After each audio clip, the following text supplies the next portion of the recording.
Hello everyone, how are you guys? And I hope that you are doing well. For this video, we are going in the river guys because it's so hot here in the province. So yeah, and we are just travel going there. Guys, bear with my face because I'm not smiling.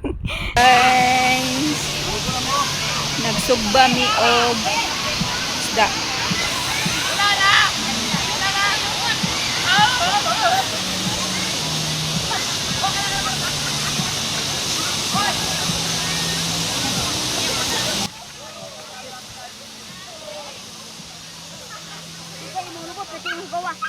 Boleh kayak mah? Bahala na dia.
Ayan.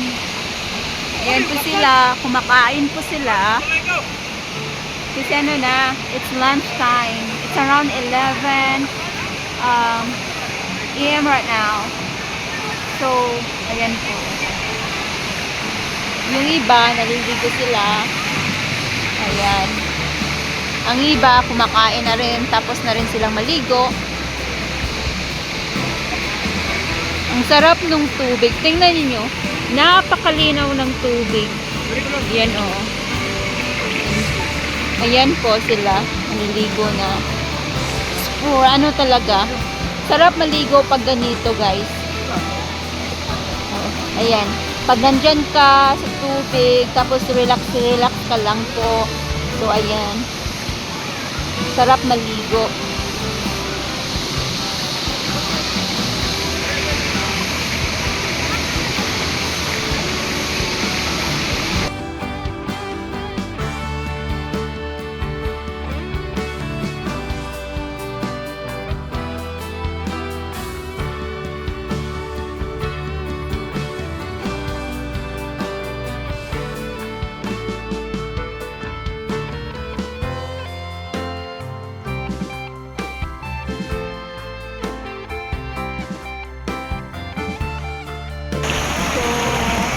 Dito lang ako. Ayan. Dito lang ako nakaupo. Kasi mainit. So, maya-maya maliligo na rin ako. Naligo na ako kanina. Pero, ano, nauga yung ano ko, damit. Ano ba sa Tagalog yung nauga? Bisaya kasi yun. Ang sarap maligo pag ganitong summer. Summer na kasi. So, ayan. Maraming salamat sa ating Panginoon sa biyaya na kanyang binigay sa atin sa araw-araw at ngayon ito. Napakasarap, napakaganda ng panahon ngayon. It's a good weather today. Ang sarap ng tubig kasi ano siya, malamig talaga, talagang malamig. Kumakain na sila, ako nandito lang po. Nakahide. Ayan. May mga bata, ang daming bata pag ganito. Ano talaga. Pag summer, dito sa probinsya.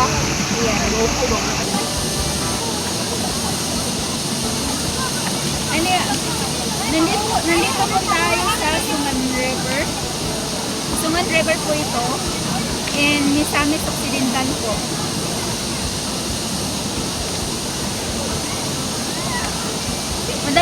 Madali lang po siyang pupuntahan kasi yung daan, maganda na yung daan.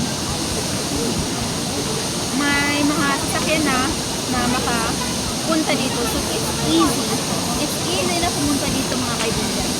Pag nandito po kayo sa amin sa Occidental, punta na kayo dito.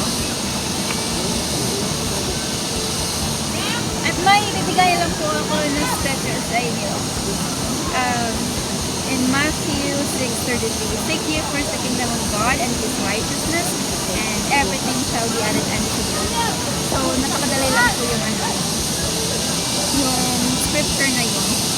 Pero yung laman na yun is napaka-importante. Napaka-importante po kasi we seek God first. We seek God first and His righteousness. And everything shall be added unto us. Yung mga kailangan mo, yung mga pangangailangan mo, yung desire mo, ibibigay yan ng Panginoon. Pero, kailangan po muna siya first. God first before everything else. So, sa ating puso,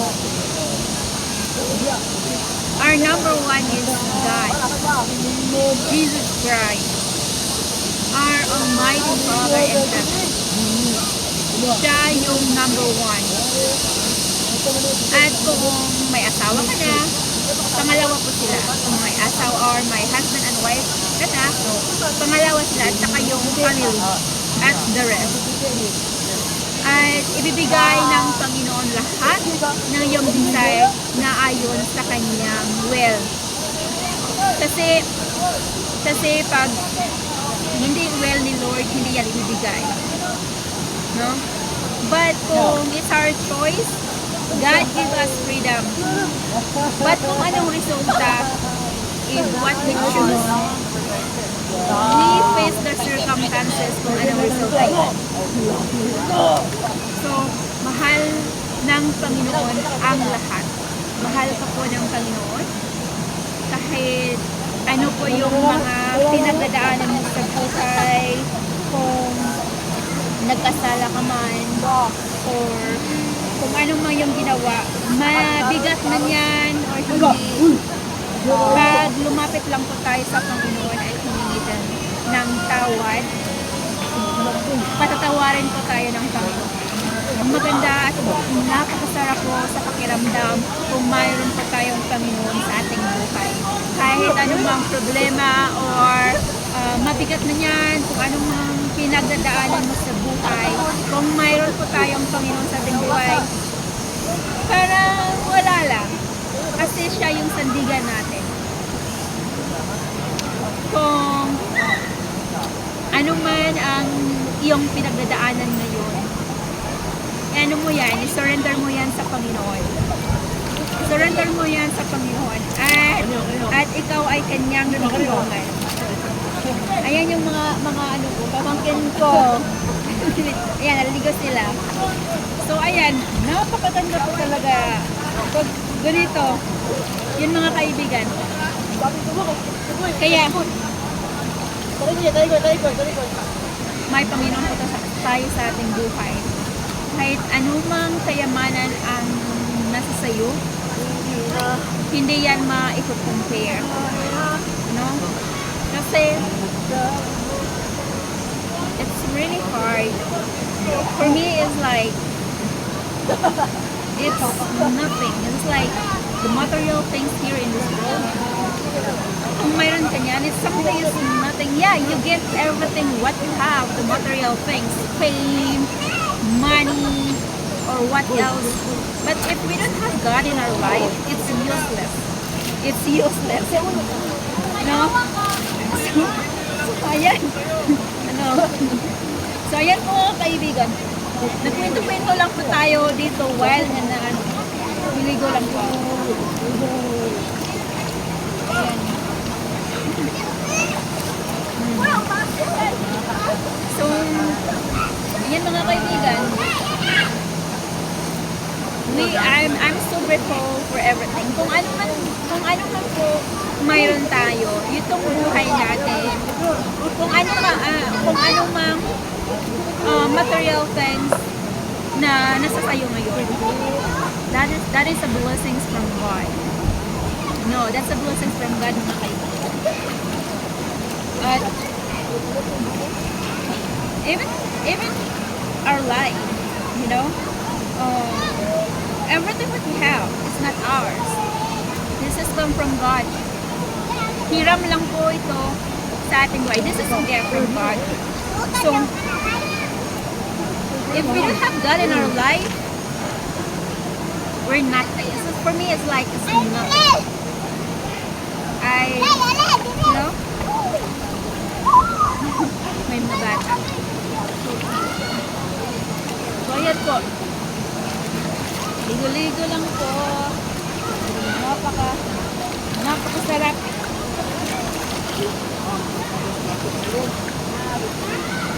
Ayan. Dito lang po ako kasi gusto ko pong kwento-kwentuhan po tayo.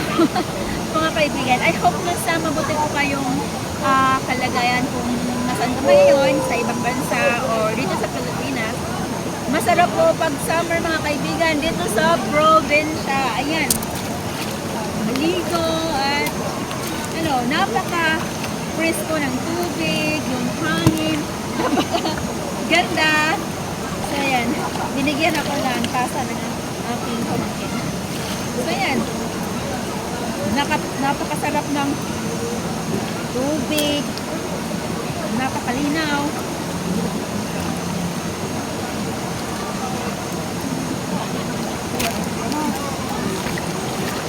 Maraming salamat po sa inyo, mga kaibigan. At kung bago ka pa sa aking channel, mga kaibigan, please like, share, and subscribe if you are new here. And thank you so much, everyone. God bless everybody. And yeah, see you in my next video, mga kaibigan.